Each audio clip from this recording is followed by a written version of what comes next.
Hello, and welcome to part 2 of the Immigration and Maintaining Status International Student Orientation slides. In this, we will cover Safe Zone, what it is, employment on and off campus, how to get a Georgia's driver's license, and getting involved. However, before we go into that, I want to talk about culture shock. In front of you are the common stages of cultural adjustment, going from the honeymoon phase all the way into acceptance and integration. Should you be feeling any of the lows, such as culture shock or mental isolation, we encourage you to reach out to ISAP.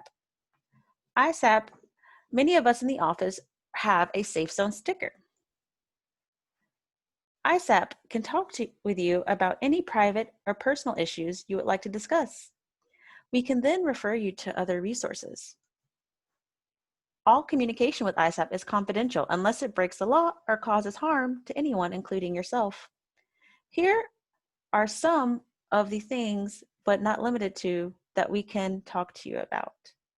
So if you're experiencing any of these things, or you just want to talk to someone, please come to ISAP. Now let's look at logging into your MyUWG and getting into BandWeb. BandWeb is the student information database. You can find your class list, student info, and make changes to personal information.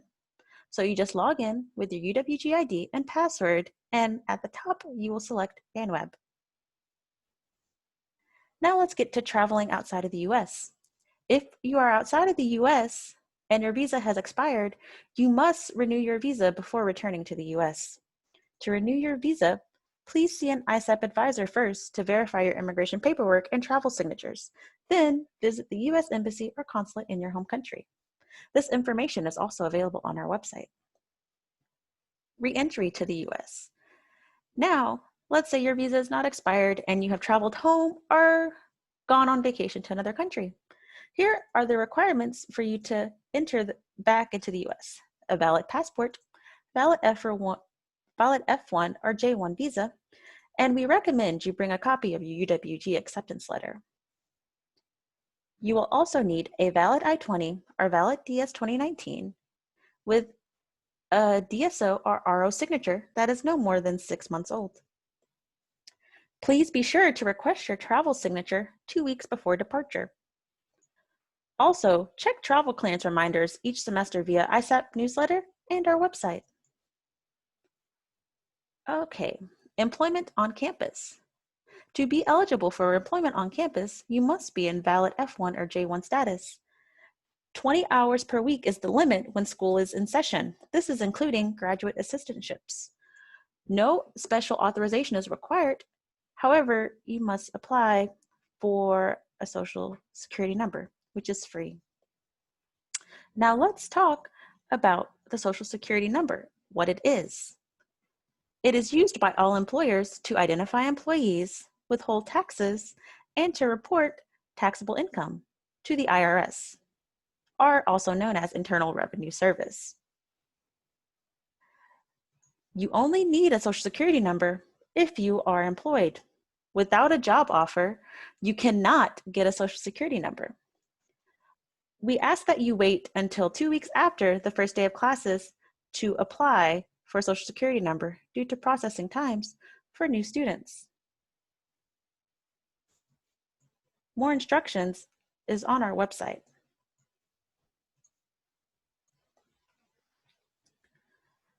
On-campus employment for J1 students must be approved by ISAP prior to the beginning of on-campus work. J1 students are held to the same limit of 20 hours per week when school is in session. Employment off campus. Never work off campus without written permission in advance from ISAP/USCIS. You must have a 1-year full-time enrollment requirement prior to approval, and completion of an OPT employment packet that is to be reviewed by ISAP before authorization to work off campus is processed. Also, you must attend an OPT workshop. More information is on our website. So an ITIN is an individual tax identification number. ITIN is only if you don't qualify for a Social Security number, but you have a taxable income.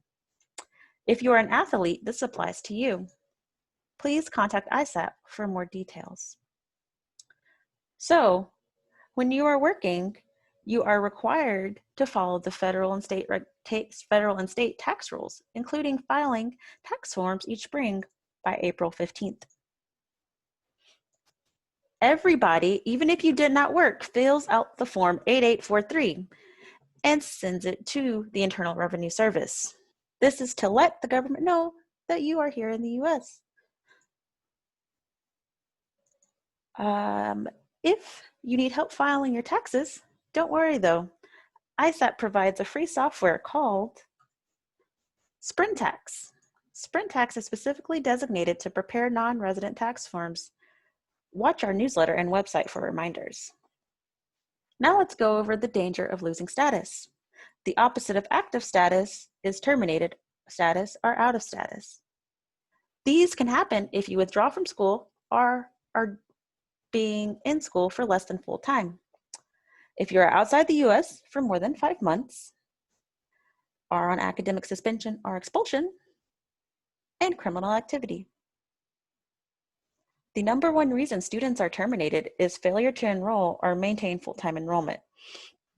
Let me use this time to remind you of the full-time enrollment. Undergraduates is 12 hours, fall and spring. Graduate is 9 hours, fall and spring. Both undergraduate and graduates are allowed one online course within the 12 or 9-hour requirement any term. For summer, there is no enrollment requirement. With the guidance given by ICE, July 2020, if you are in the US, you are allowed to add one more online course within that 12 or 9-hour requirement, just as long as all of your classes are not online. That as if you are in the US and taking classes all online, this is considered a violation. Don't get dropped from any classes. Pay all tuition and fees in full by fee payment deadline each term. Attend all classes for roll call. Please do not withdraw from classes without ISAP pre-approval, or your immigration status could be terminated. Here are some exceptions to full-time enrollment. Final semester, you are enrolled in only thesis hours, approved medical reasons. Be mindful, pregnancy is not a valid medical reason for a reduced course load. In the next slide, we will go over what a reduced course load is.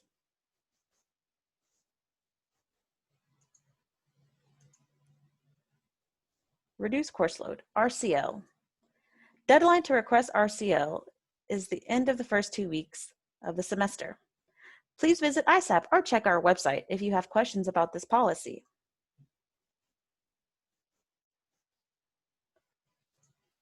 Summer is your vacation.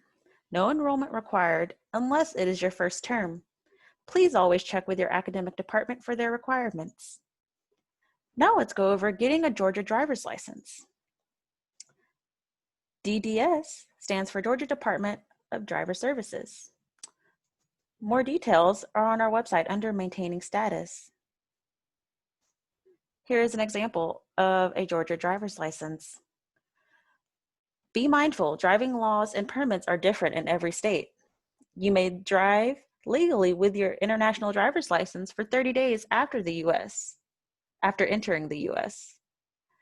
You cannot apply for or renew a Georgia driver's license until after service registration. Your driver's license validity is tied to your visa or I-20, and the renewal of it is not possible after program completion unless you are applying for OPT. This is the most common form of personal identification, and anyone who is lawfully present may apply for a Georgia driver's license even if they do not have a car or plan to drive. Now let's go into getting involved.